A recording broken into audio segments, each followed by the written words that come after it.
நடனத்தோடு என்ன பண்ணாரு? தேவனை மையப்படுத்தினார். அவர் ராஜாவா இருந்தாலும் அவர் குப்பையில இருந்து சாதாரண சிறிய குடும்பத்திலிருந்து அவரு அந்த தேவனால் அவர் உயர்த்தப்பட்டதுனால அவர் என்ன பண்ணாரு தெரியுங்களா? தேவ ராஜ்யத்தை தேவ தெருவுல என்ன பண்ணாரு? அவருடைய தேவனை மையப்படுத்தும்படி அவர் தெருவுல ஆடிட்டு வந்தார். ராஜான்னு கூட பார்க்கல. தன்னை ராஜாவை உயர்த்தி வைத்த தேவனுக்கு அவர் நடனம் ஆடி தேவனை மையப்படுத்தினார். நீங்களும் அப்படிதான் தேவனுடைய பிள்ளைகளே தேவனுடைய நாமத்தை மையப்படுத்தும்படி நீங்க நடனத்தோடு மையப்படுத்தி வந்திருக்கீங்க. சரிங்களா? அதோடைய பலன் உங்களுக்கு கண்டிப்பா கர்த்தர் அறிப்பார். வேற எதுக்காக வந்திருக்கீங்க சொல்லுங்க? வேற எதுக்காக வந்திருக்கீங்க? வசனம் சொல்றது மூலமா, நடனம் ஆடுறது மூலமா நீங்க மற்றவர்களுக்கு சுவிசேஷம் அறிவிக்கிறீங்க. என்ன அறிவிக்கிறீங்க? சுவிசேஷம் அறிவிக்கிறீங்க. இதனால அநேக தேவ ஜனங்களுக்கு என்ன பண்ண போறாங்க? பாவத்தில இருந்தும் சாபத்தில இருந்தும் கட்டில இருந்தும் உங்களுடைய வார்த்தையை நீங்க சொல்றதுனால நடனத்தோடு மையப்படுத்துறதுனால அவருங்க விடுதலை அடைய போறாங்க. ரொம்ப முக்கியம். ஆண்டவர் இதற்கு தான் வந்தார்.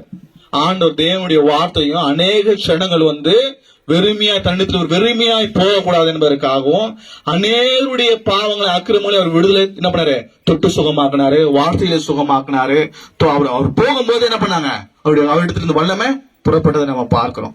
இப்படிதான் தேவனுடைய வார்த்தையை நம்ம அநேகருக்கு அறிவிக்கிறோம். அப்படி அறிவிக்கிறதுனால உங்களுக்கு என்ன கிடைக்கும்? இங்க கவனிங்க. எதுமா கிடைக்கும்? என்ன கிடைக்கும் தெரியுமா? என்ன கிடைக்கும்? என்ன கிடைக்கும்? ஆசீர்வாதம் கிடைக்கும். என்ன ஆசீர்வாதம் தெரியுமா? சொல்லுங்க பாருங்க. என்ன ஆசீர்வாதம்? ஆசீர்வாதம் சொல்லிட்டீங்கல்ல, என்ன ஆசீர்வாதம் தெரியுமா? ராஜாக்கு மேல ஒண்ணு வைப்பாங்க. என்ன வைப்பாங்க? கிரீடம் வைப்பாங்க. ஆமா, நீங்க நற்செய்தி சொல்றதுனால, நீங்க அநேகருடைய வார்த்தை தேவனை மையப்படுத்துறதுனால, நடனம் ஆடுறதுனால, அதை கேட்டு அநேகர் விடுதலை அடைந்தாங்கன்னா உங்களுக்கு என்ன வைக்கப்படும் தெரியுமா? கிரீடம் வைக்கப்படும். என்ன கிரீடம்? என்ன கிரீடம்? என்ன கிரீடம் வைக்கப்படும்? சொல்லுங்க. என்ன கிரீடம் வைக்கப்படும்? எங்க வைக்கப்படும்? பரலோகத்துல வைக்கப்படும். தெரியுமா உங்களுக்கு? ஆமா, இங்க இருக்கிற கிரீடம் எல்லாம் 3 வருஷம் 5 வருஷம் 10 வருஷம் ஒளிஞ்சிரும். ஆனா உங்களுக்கு வைக்கிற கிரீடம் அழியாதது, மாறாதது, தேவராட்சியத்திற்கு அது உட்பட்டது. இயேசு கிறிஸ்து சொன்னார், என்னுடைய ராஜ்யம் இவ்வுலகத்திற்கு உரியது அல்ல, அது எங்க எதற்குரியதா?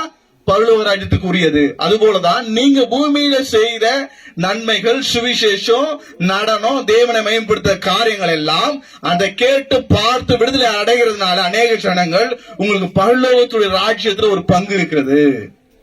உங்களுக்கு அங்க கிரீடம் வைக்கப்படுகிறது.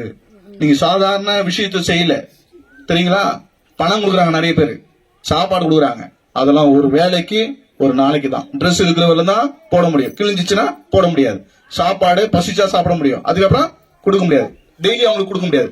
ஆனா நீ நித்திய ராஜ்யத்தினுடைய சந்தோஷத்தை நித்தியமா உங்களால என்ன பண்ண முடியும்? கொடுக்க முடியும். நீங்க செய்றீங்களா? இந்த வழியா தான், நற்செய்தி வழியா, நடனத்தின் வழியா, கடவுளுடைய வார்த்தையின் வழியா. இப்ப இதான் தேவராஜ்யம் கட்டப்படுகிறது. உங்களுக்கு தெரியல, நீங்க சாதாரணமா இருக்கிறீங்க. நீங்க ரொம்ப முக்கியமானவர்கள். சிறு பிள்ளைங்க எல்லாரும் சின்ன பிள்ளை தானே அப்படின்னு எல்லாரும் கொடுத்து பாப்பாங்க. தெரியுமா இல்லையா உங்களுக்கு? தெரியுமா?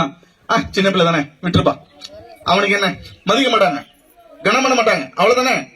ஆனா ஏசப்பா அப்படி இல்ல. ஏசப்பா தெரியுமா உங்களுக்கு? அப்படி இல்ல. உங்களை எங்க தெரியுமா வச்சிருக்காரு?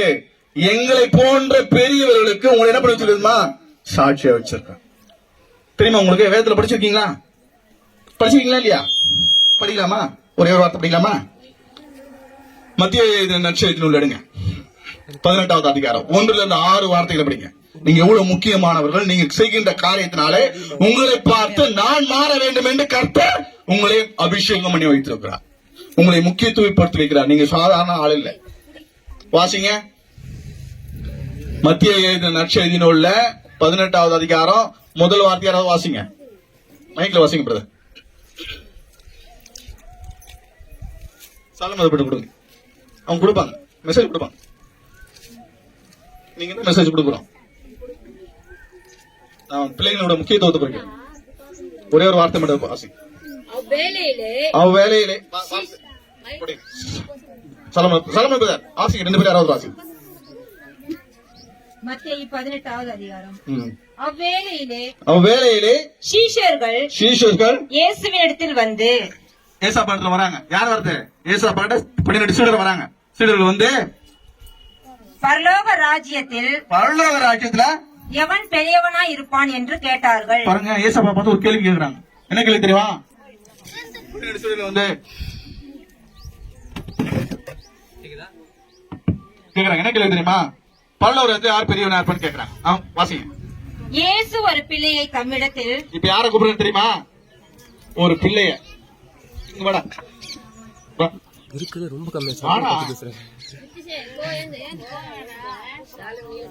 வாடா. அப்படி வெட்கப்படுற வாடா. அவங்களெல்லாம் கேக்குறாங்க, பரலோக ராஜ்யத்துல யாரு பெரியவங்களா இருப்பாங்க? ஏசப்பா சொன்னாரு.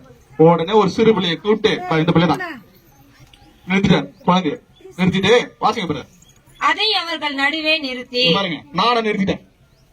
யார் நடுவே? 12 சைடு இல்ல. இப்ப யார் சைடு இருக்க? பாருங்க, இந்த பெரியவங்களுக்கு எல்லாம் போட்டுருக்காங்கல்ல, அவங்க நேரம் நிறுத்திட்டாங்களா? இப்ப இவங்க பெரியவங்களா அவங்க பெரியவங்களா? இவங்க பெரியவங்களா? பின்னாடி உட்காந்து அவங்க பெரியவங்களா? பின்னாடி உட்காந்து அவங்க தான் பெரியவங்களா? அவங்களுக்கு தான் சொல்றாரு, இந்த சிறு பிள்ளையை நடுவில் நிறுத்தி நீங்கள் மனம் திரும்பணுமா? யார் திரும்பணுமா? பெரியவங்க திரும்பணுமா? சின்ன பிள்ளைக்கு நிறுத்திட்டு நீங்க எல்லாம் மனம் திரும்ப. என்ன மனம் திரும்பணும்? கவனிங்க. பிள்ளைகளை போல ஆகாவிட்டால். பாருங்க, பெரியவங்க எல்லாம் இந்த சிறு பிள்ளை போல ஆகணுமா? ஆகலனா ஆகாவிட்டால் பரலோக ராஜ்யத்தில் பிரவேசிக்க மாட்டார்கள் என்று மெய்யாகவே உங்களுக்கு சொல்லுகிறேன். இந்த சிறு பிள்ளைய போல மாறாவிட்டால் பரலோக ராஜ்யத்துல போக மாட்டாங்க என்று மெய்யாக உங்களுக்கு சொல்றேன். அப்படின்னா உண்மையா சொல்றேன். அப்ப இந்த சிறு பிள்ளை இடத்துல மாறணும். இந்த பிள்ளை எப்படி மாறணும்? குழந்தையா மாறிடலாமா? குள்ளமா இல்லாம. இந்த பிள்ளை இடத்துல ஒரு காரியம் இருக்கிறது, ஒரு செயல் இருக்கிறது. அந்த செயலு எங்களை போன்ற பெரியவர்களிடத்துல இல்ல. சரிங்களா? என்ன செயல் பார்க்கலாமா? பாருங்க, சிறு பிள்ளை கீழ்ப்படியும். எது சொன்னாலும், பெரியவர்கள் சொன்னாலும், அப்பா சொன்னாலும், அம்மா சொன்னாலும், அண்ணன் சொன்னாலும், யார் பெரியவங்க எந்த நல்ல விஷயத்துல சொன்னாலும் குழந்தைங்க என்ன பண்ணா? கீழ்ப்படியும். பெரியவர்கள் எது சொன்னாலும் கீழ்ப்படிய மாட்டாங்க. அப்போ இந்த சிறு பிள்ளையுடைய குணம் பெரியவர்களுக்கு எல்லாருக்கும் வரணும். அப்படி வந்தா மட்டும்தான் எங்க போக முடியுமா? பரலோக ராஜ்யத்துக்கு போக முடியும். அப்படி இல்லைன்னா போக முடியாதான். இப்ப பாருங்க, உங்களை போன்ற சிறு பிள்ளை இடத்துல என்ன இருக்கு தெரியுமா? கீழ்ப்படிதல் இருக்கிறது. என்ன இருக்கிறது? கவனிங்க, இங்க கவனிங்க. உங்களுக்கு என்ன இருக்கிறது?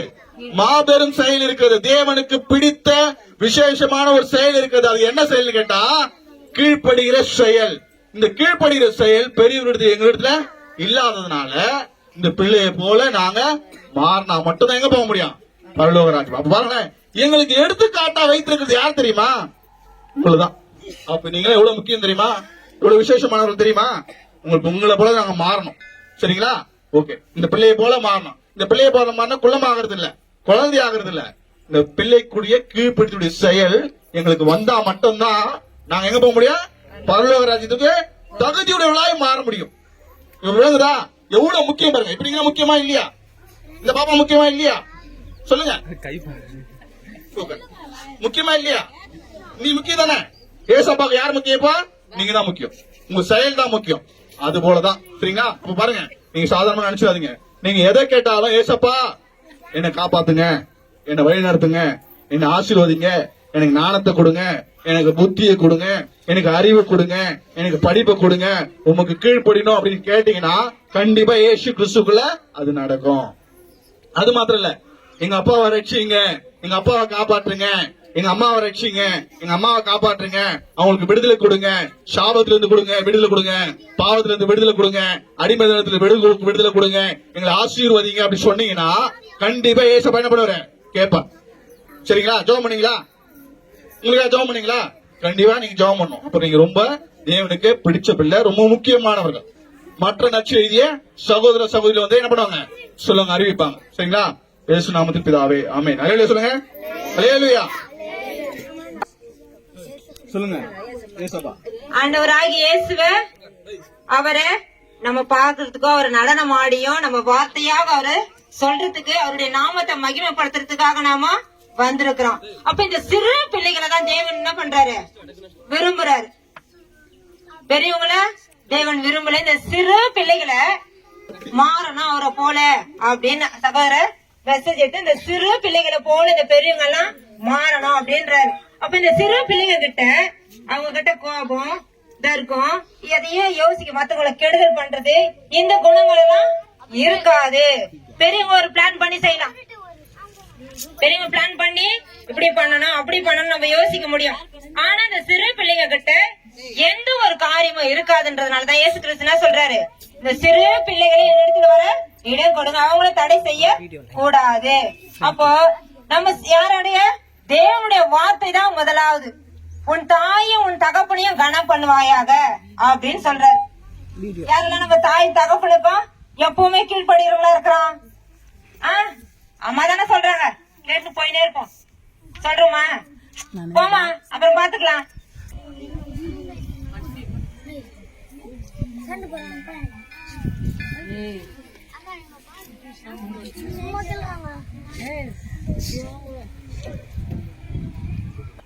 ஒருவன் தேவனுடைய ஆலயத்தை கெடுத்தால் அவனை தேவன் கெடுப்பார்.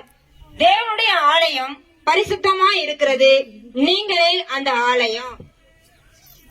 யார் ஆலயம்? யார் ஆலயம் சொல்லுங்க. நாம தான் ஆலயம். நீங்களே தேவனுடைய ஆலயமா இருக்கிறீங்கன்றாரு. முதலாவது யாத்திரையாகமத்துல 10 கட்டளை தேவன் நமக்கு சீனாய் மலை மீது 10 கட்டளை கொடுக்கிறாரு.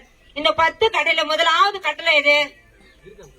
யாதொரு தேவர்களையும் நீங்க உண்டாக்க வேண்டாம் அப்படின்றாரு. யாதொரு தேவர்களை நீங்க உண்டாக்க வேணாம்னு சொல்றாரு. இதை கடவுளை நாம கையில உண்டாக்க முடியுமா, இல்ல கடவுள் நம்மை உண்டாக்க முடியுமா? சொல்லுங்க. கடவுளை நாம நம்ம கையினால ஒரு கடவுளை செய்ய முடியுமா? முடியாதா? சொல்லுங்க. முடியாது. அப்ப உங்களுக்குள்ளதான் வாசம் பண்றேன் தேவனே சொல்லிட்டாரு. அப்ப இன்னைக்கு நாம எங்க போறோம்? திருப்பதி போலாமா, பெரியபாளையம் போலாமா சொல்லி என்ன பண்றோம்? அங்க கடவுள் இங்க கடவுள் இங்கதான் தெய்வம்னு சொல்லிட்டு ஓடிக்கொண்டிருக்கிறோம். ஆனா இயேசு கிறிஸ்து என்ன சொல்றாரு, யாதொரு அடியே தேவர்களே நீ வணங்கவும் வேண்டாம், உன் வாயினால உச்சரிக்கவும் வேண்டாம் அப்படின்றாரு. ஆமென். நாம என்ன பண்றோம்? நானா இதை செஞ்சேன், 3 கல்ல நட்ட வச்சு அதுக்கு மஞ்சள் குங்குமம் வச்சு ஒரு படவை சுத்தி ஒரு வேப்ப மரத்துக்கு எல்லாமே நானும் செஞ்சேன். ஆனா அது கடவுள் இல்ல, அது பேச முடியாதுன்னு நானே உணர்ந்தேன். இன்றைக்கு அவர் உங்களுக்குள்ளதான் நமக்குள்ளதான் ஆலயமா இருக்கிறாரு. எந்த ஒரு சுரூபத்தையும் நீங்க வணங்க வேண்டாம், அதை செய்யவும் வேண்டாம் அப்படின்றாரு. சொரூபத்துல கடவுள் இருக்கிறாரா, இல்ல உங்களுக்குள்ள கடவுள் இருக்கிறாரா? சொல்லுங்க, சொல்லுங்கப்பா. சொரூபத்தின் வழியா கடவுள் இருக்கிறாரா, இல்ல உங்களுக்குள்ளதான் கடவுள் இருக்கிறாரா? சொல்லுங்க. இயேசு கிறிஸ்து புரியாதுமா, அவங்க சிலை வழியான்னு கேளுங்க. சிலை வழியா கடவுள் இருக்கிறாரா? இயேசு இல்ல.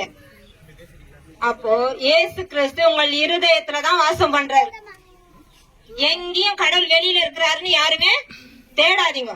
இயேசு கிறிஸ்து உங்க இருதயத்துலதான் வாசம் பண்றாரு. அப்ப என்ன சொல்றாரு?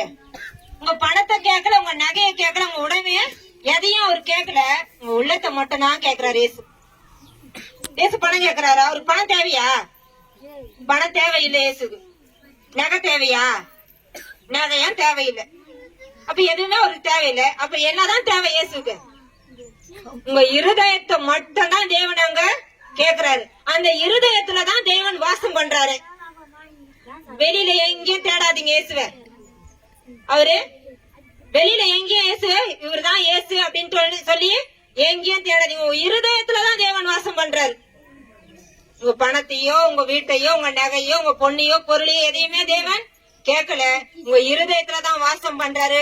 நீங்களே அந்த ஆலயம்ன்றாரு. உங்களுக்குள்ளதான் இயேசு கிறிஸ்து தங்கி இருக்கிறாரு. இயேசு கிறிஸ்து உங்களுக்குள்ளதான் தங்கி இருக்கிறாரு. வெளியே எங்கேயும் அவர் தங்கி இல்ல.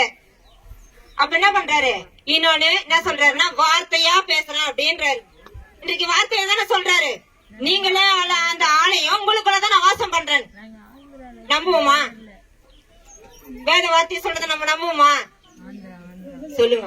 உங்களுக்குள்ளதான் தேவன் வாசம் பண்ற. வெளியே எங்கேயும் ஆண்டவரை ஏசு இங்க இருக்கிறாரு அங்க இருக்கிறாரு, இவரு இதை செய்ய முடியும் அதை செய்ய முடியும், வேற தேவர்களால எதையும் செய்ய முடியாது.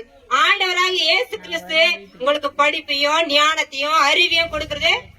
சாலமோனுக்கு ஞானத்தை கொடுத்தாரு, அறிவை கொடுத்தாரு. இந்த ஜனங்கள் எண்ணிக்கடங்காத ஜனங்களை வழி நடத்துறதுக்கு எனக்கு ஞானத்தை கொடுன்னு கேட்டாரு. அவரு கேளாத ஐஸ்வர்யத்தை அங்க தராரு, ஜீவனையும் தராரு.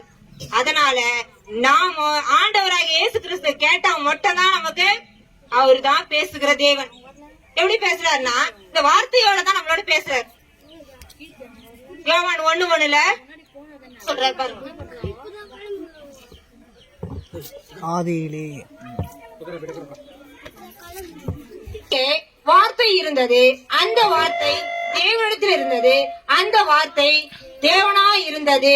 அவர் ஆதியிலே தேவனோடு இருந்தார், சகலமும் அவர் மூலமாய் உண்டாயிற்று. உண்டானது என்றும் அவராலே இல்லாமல் உண்டாகவில்லை. எப்படி இருக்கிறாராம் அவரு? ஆதியிலேயே வார்த்தையா இருக்கிறார். அப்ப இன்னைக்கு பைபிள் தான் நமக்கு வார்த்தையா அவரு கொடுத்திருக்கிறாரு. இந்த வார்த்தை அவர் சொல்ற வார்த்தையை நம்ம ஆணித்தரமா நம்பணும். நம்ம நிச்சயமா இந்த வார்த்தைய நம்பணும். இதை தவிர வேற ஒன்றா நமக்கு அவர் வார்த்தையா சொல்றாரு. அவர் சொல்லாம அவர் கட்டளையிட்டான்னு இருக்கும். வார்த்தையில ஜீவன் உண்டு. அதே கீழே இருக்க வசனத்துல என்ன சொல்றாரு? அவர் ஒளியா வந்திருக்கிறாரு, அவரு ஜீவனா வந்திருக்கிறேன் அப்படின்றாரு. அப்போ வெளியில எங்கேயும் ஆண்டவரு இல்ல, அவர் வார்த்தையா இருக்கிறாரு. வார்த்தை தான் இயேசுவா இருக்கிறது. அதுதான் மாம்சமாகி பூமிக்கு வந்தது அப்படின்னு. வார்த்தை இல்லாம நாம பிதாவையும் இயேசுவையும் காண முடியாது. அப்போ பிதாவும் இருக்கணும், இயேசு கிறிஸ்து இருக்கணும், ஆவியானவர் இந்த திரியோக தேவனா நம்ம வணங்கும் போது தான் நம்ம அவருடைய உச்சரிக்கும் போது இன்றைக்கு ஒவ்வொரு சிறு பிள்ளைகளும் தேவனுக்கு நீங்க பிள்ளைகளே உங்கள் பெற்றோர்கள் கர்த்தருக்குள் கீழ்ப்படியுங்கள். எபேசியர் 6:1 என்ன சொல்றாரு? பிள்ளைகளே உங்கள் பெற்றோருக்குள் கர்த்தருக்குள் கீழ்ப்படியுங்க அப்படின்றாரு. அப்ப நம்ம யாருக்கு கீழ்ப்படினோம்? பெற்றோருக்கும் கர்த்தருக்கும் முதல்ல நம்ம கீழ்ப்படினோம். கர்த்தருக்கு கீழ்ப்படிறதுன்னா என்னன்னா யாதொரு சொரூபத்தையும் நம்ம வணங்காம அதை செய்யாம இருக்கிறோம். இதுதான் தேவனுக்கு நம்ம கீழ்ப்படுகிறோம். நம்ம எதற்கு கீழ்ப்படுகிறோம்? யாதொரு சொரூப, அதாவது சிலையின் வழியா நாம வணங்காது இருந்தோம்னாவே நம்ம கர்த்தருக்கு கீழ்ப்படுகிற முதலாவது காரியம். இதை தவிர மிக ஒன்றுமே இல்லை. அவரு இந்த விக்கிரகங்களை தான் அருவருக்கிறார். நம்ம கிட்ட எப்பேற்பட்ட பாவமா இருந்தாலும் அவர் என்ன பண்றாரு? விபச்சாரிய மன்னிக்கிறார். மன்னிப்பு உண்டு. வியாதியஸ்தவங்களை தொட்டு சுகமாக்குறாரு. ஆனா இந்த விக்கிரகத்தை அதை மட்டும் சிலையின் வழிபாடா நம்ம வணங்குறத மட்டும் தான் அவரு அருவருக்கிறாரு. அதனால நம்ம கர்த்தருக்கு கீழ்ப்படுகிறோம் அப்படின்னு சொன்னா இந்த சிலை வழிபாடு இல்லாம உங்களுக்குள்ள இருக்கிற இயேசு கிறிஸ்துவ அவரோட நீங்க பேசுங்க. அவர் வார்த்தையின் வழியா உங்களோட பேசுகிறார். அப்படியா ஒவ்வொரு சிறு பிள்ளைகளும் உங்களிடத்துல அவரு வாசம் பண்ணுகிறார். அதனால பெரியவங்க இடத்துல பரல சகோதரர் எடுத்த வசனத்தின்படி அவங்க கிட்ட எல்லார்கிட்டும் என்ன இருக்குமா? எல்லா காரியங்களும் யோசிப்பாங்க. கோபம் இருக்கும், யாரு எப்படி பண்ணலாம், எதை செய்யலாம் பெரியவங்க கிட்ட இருக்கும். ஆனா சிறு பிள்ளைங்க கிட்ட எதுவுமே இருக்காது. அதனாலதான் என்ன பண்றாரு? இந்த சிறு பிள்ளைகளை அவரு அன்பா நேசிக்கிறாரு. அப்ப உங்ககிட்ட தான் இயேசு கிறிஸ்து இருக்கிறாரு. அதனால வெளியில எங்கேயுமே தேடாதீங்க. இயேசு உங்களோட இருக்கிற உங்க இருதயத்துலதான் இருக்கிறாரு. உங்களுக்குள்ள வாசம் செய்யற நீங்க தான் அந்த ஆலயம்ன்றாரு. எங்கேயுமே ஆலயம் இல்ல, அந்த ஆலயம் நீங்களேன்றாரு. அப்ப நீங்க தானே ஆலயம். உங்களுக்குள்ள தானே இயேசு இருக்கிறாரு. உங்க இருதயத்துல வாசம் பண்றேன்றாரு. அப்ப உங்களுக்குள்ள வாசம் பண்ற தேவன் உங்க இருதயத்துல வாசம் பண்ற. வெளியே எங்க தேவன இல்ல, நீங்க தான் அந்த ஆலயம். அவருடைய ஆலயமா நீங்க. அந்த ஆலயம் எப்படி இருக்குதான்? பரிசுத்தமா இருக்குதான். அப்படின்னு யார் சொல்றது? இயேசு கிறிஸ்து. நீங்க தான் ஆலயம், அந்த ஆலயம் பரிசுத்தமா இருக்குது அப்படின்ற அந்த பரிசுத்த ஆலயத்தை நாம என்ன பண்ணக்கூடாது? கெடுத்து போட கூடாது. நம்ம எந்த ஒரு சிலை வழிபாடு இருக்கிறதையும் நம்ம போய் வணங்கவோ அதை உச்சரிக்கவோ கூடாது. அப்ப பரிசுத்த ஆவியானவர் உங்களுக்குள்ள இருக்கிறார். நீங்க தான் அந்த பரிசுத்தமான ஆலயம். இந்த ஆலயத்தை நீங்க கெடுத்து போடாதபடி இருக்கணும். இங்க சண்டே கிளாஸ் டீச்சர் இருக்கிறாங்க. வாரம் வாரம் சண்டே கிளாஸ் நடக்குது, சபை பிரேயர் நடக்குது, வெள்ளிக்கிழமை ஜெபம் நடக்குது. கண்டிப்பா ஒவ்வொரு பிள்ளைகளும் வந்து கலந்து கொள்ளுங்க. கர்த்தர் தாமே உங்களை ஆசீர்வதிப்பாராக.